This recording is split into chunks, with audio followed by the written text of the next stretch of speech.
Okay, so pag-usapan po natin kung ano ba ang posibleng epekto na tie na po, na quote-unquote tie na po ngayon yung Senado ng 11-11 kasi kahapon po si Senator Jinggoy Estrada ay nag-surrender na po para dun sa plunder case na final sa kanya kasi naglabas na po ng warrant of arrest din yung Sandigan Bayan. So currently yung status po kasi si Senator Bato de la Rosa, alam naman po natin na he is out in the open kasi meron po siyang pending ICC warrant at na-deny yung TRO request niya sa Supreme Court. Therefore, effectively po ang Senado natin ngayon ay 11-11 yung majority at minority. So because of that po, explain ko po sa inyong lahat unang-una kung ano yung maging epekto nito, kung whether or not makatransact pa ba or makakatrabaho pa in simple terms ang Senado because of that tie na number. Tapos papag-usapan din po or explain ko po sa inyo kung ano yung posibleng epekto nito sa impeachment proceedings, sa impeachment trial ni VP Sara, sa mga committee chairmanships, yung upcoming po na Blue Ribbon hearing dun sa flood control issue this Thursday,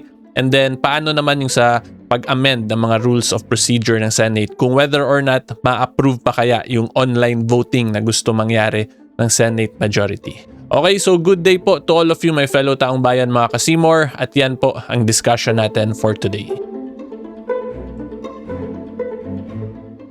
Pero before po tayo mag-start mga ka-C-More, gusto ko lang po kayo pasalamatan lahat because we have reached a very big milestone po. Nasa 1 million strong na po tayo across multiple social media platforms. Sa YouTube, 440,000 plus na po tayo. Sa Facebook, 340,000 plus. Sa TikTok, 230,000 plus. So unahin ko po munang magpasalamat po sa inyong lahat for being part of my content creation journey at being part po ng community ko. Ayoko po kayo tawagin na followers lang kasi I like to think na what we are doing here is an advocacy, and that advocacy po is to hopefully empower all of you, my fellow taong bayan. So because of that, I consider all of you po as friends and part of this community that we are building. Okay, so again, maraming salamat po sa mga hindi pa po nag-subscribe. Huwag niyo po kalimutan sana mag-subscribe. Libre po yung subscription sa YouTube ko, and huwag niyo rin po kalimutan i-like yung video na to para po mas bigyan pa kayo ng ganitong content ng mga social media algorithm. Okay, so anyway po, tuloy tayo sa discussion. Okay, so brief facts lang po muna tayo ng discussion natin. Again, yung pinaka-facts lang po talaga natin ay yung pagiging effectively tied po ng Senate majority and minority.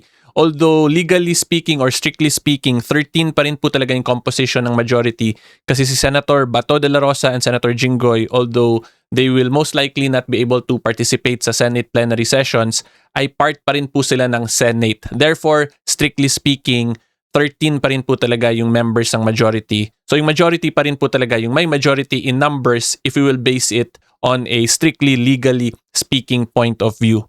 Pero effectively, ang meron po talaga ngayon ay tie na 11-11 kasi yun nga po si Senator Bato and Senator Jinggoy, because of the circumstances that they are currently facing, ay hindi po makaka-participate sa botohan sa plenary. So kung hindi po sila makaka-participate, ang actual number po niyan pag nagbotohan ngayon yung majority at minority ay 11-11 lang. Okay? But again, strictly legally speaking, lamang pa rin po yung majority kasi 13 po yung composition nila.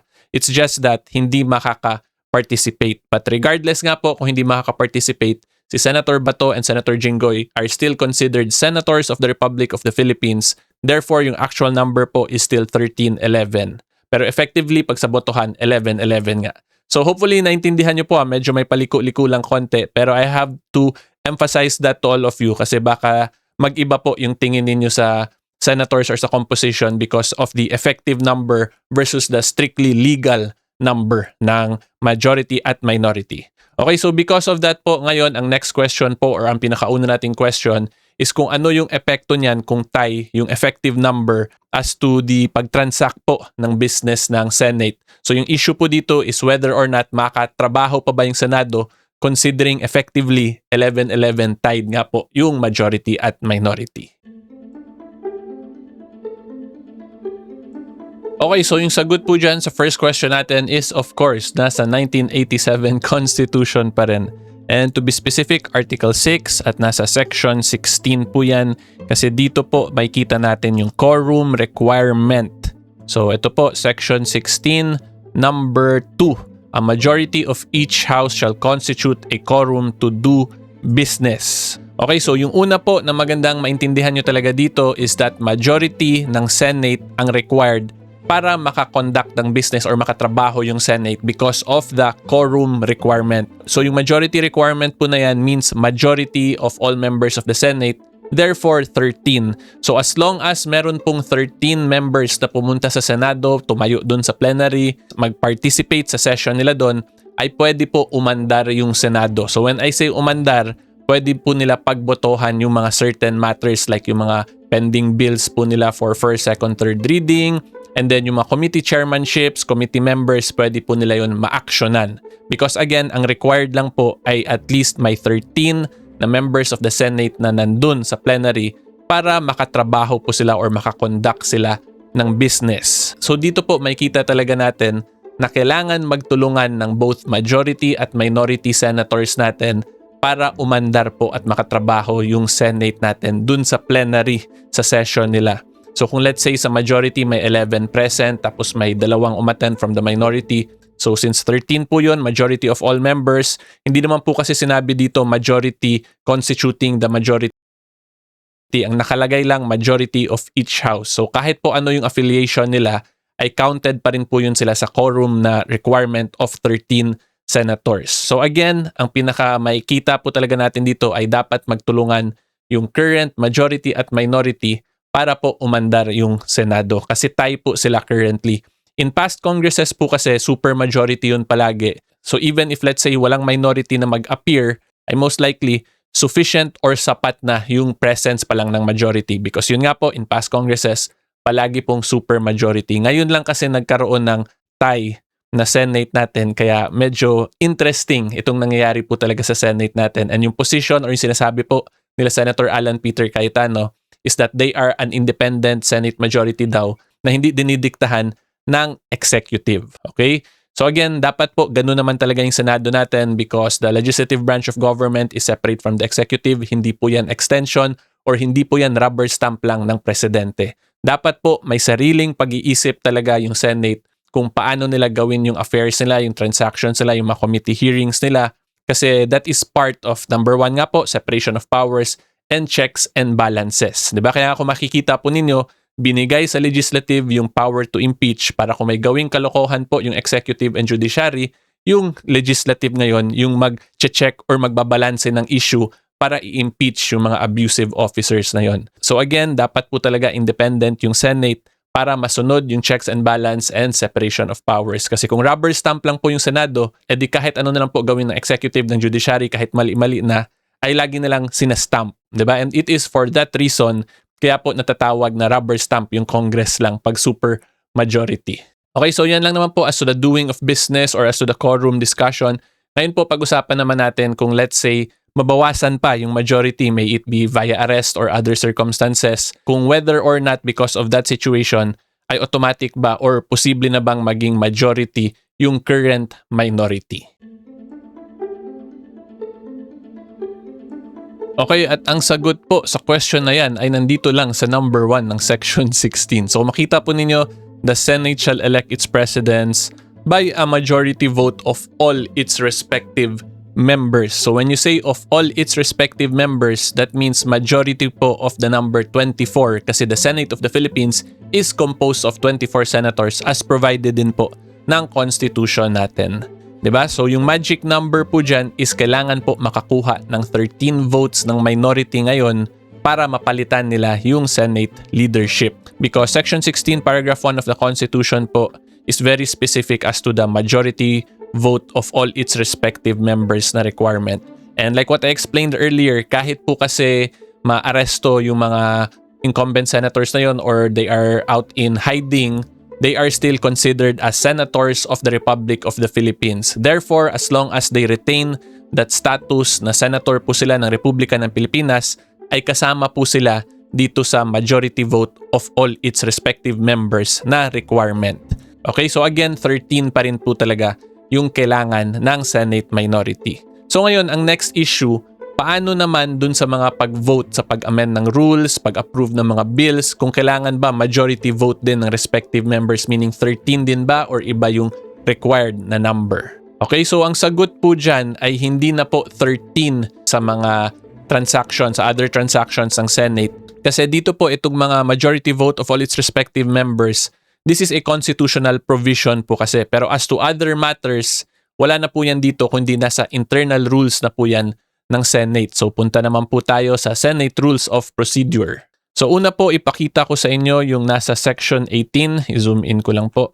So again, this one po, you can just look at this also sa Senate website. Hanapin nyo lang yung Senate Rules of Procedure. So kung nakita po ninyo, section 18, the membership of the permanent committees including their respective chairperson shall be chosen by the Senate. Okay, so this provision po again applies to committee chairperson. So ang nakalagay lang po, shall be chosen by the Senate. So if you will ask me, ang position ko po dito, it will be majority of the entire Senate since yung ginamit po nila na word sa Senate rules is chosen by the Senate, period. Hindi po sila naglagay na ng any qualifying word. Okay? So ngayon, ang next question naman natin, paano naman dun sa pag-amend ng rules ng Senate? Kailangan ba majority rin of all the members of the Senate or majority lang ba ng quorum? Okay, at ang sagot po dyan ay makita naman natin sa section 136 paragraph 2.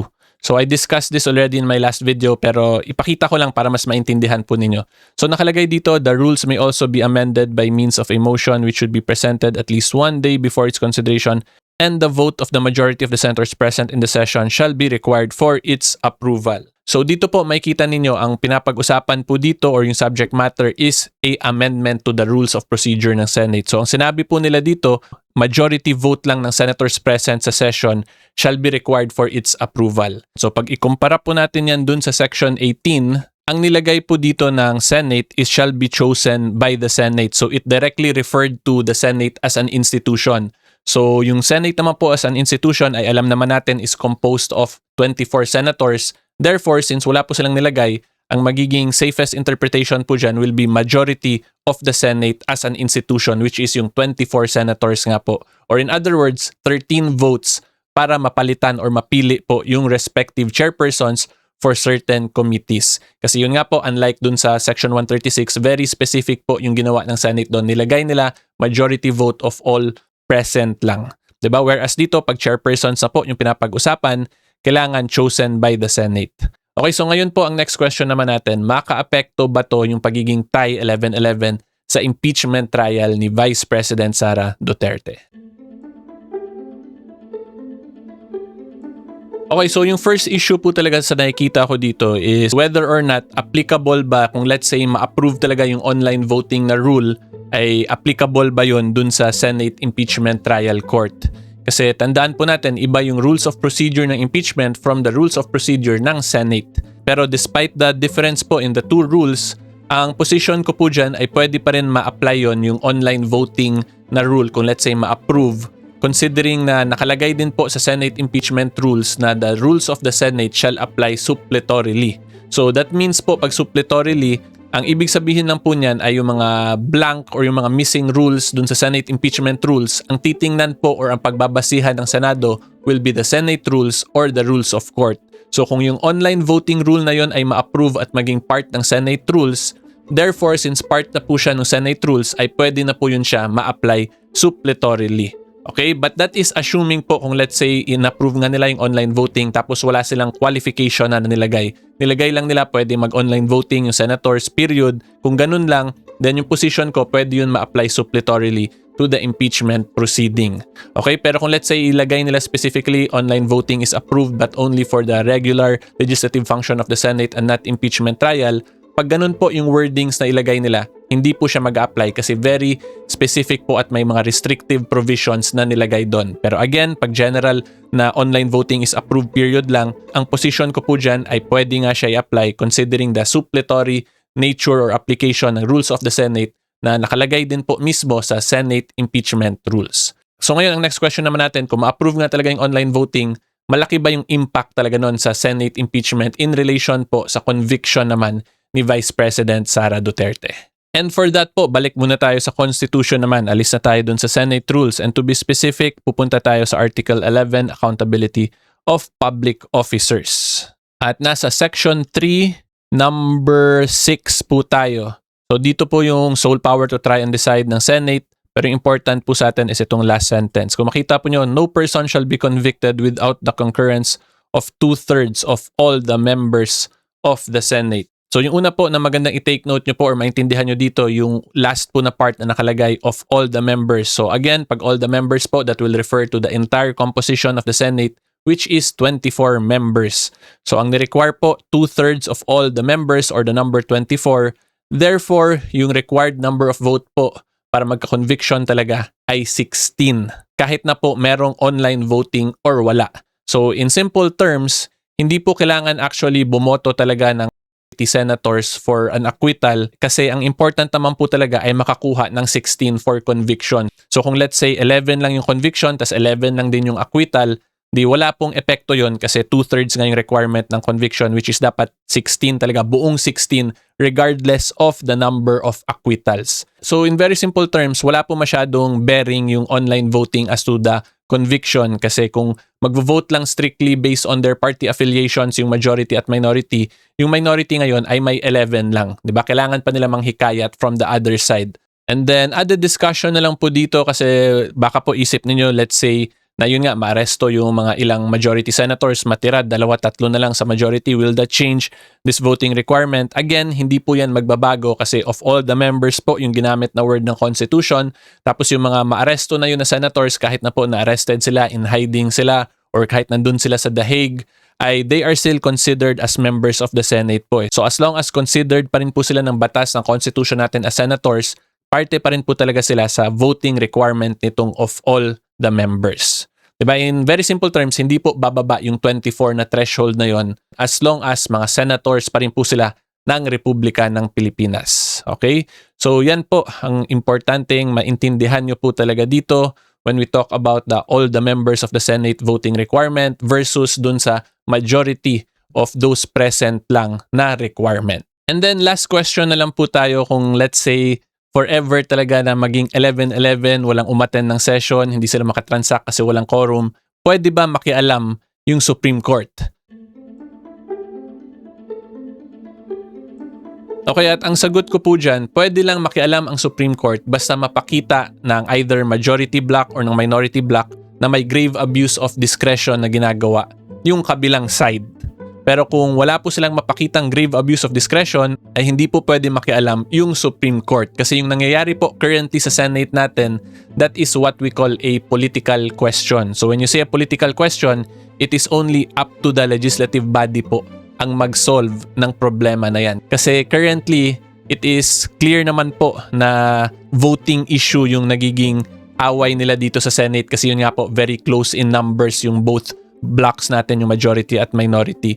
So hindi naman po pwede pumasok yung Supreme Court dyan tapos diktahan yung majority na dapat bumoto kayo in this manner para makatransact ng business yung Senate or para ma-approve yung certain matters sa Senate. And of course, that will also apply din sa minority. Hindi nila pwede sabihan na dapat bumoto kayo dito para makatrabaho nga po yung Senate because that will be clearly encroaching na po of the power of the Senate at ng mga senators natin to vote kung paano umandar or gawin yung trabaho ng Senate of the Philippines.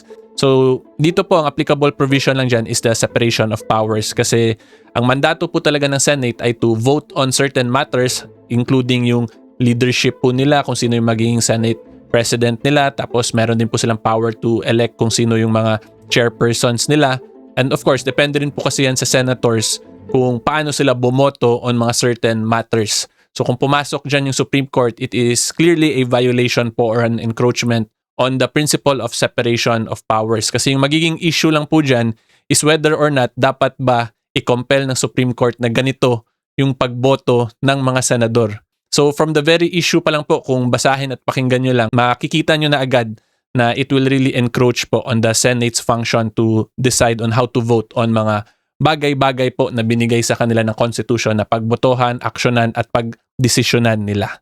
Okay, so yan lang po ang masasabi ko as to this issue. Hopefully klaro po yan. If you like more legal videos and current events, subscribe lang po kayo sa channel ko. And until next time, see you all po. Bye-bye!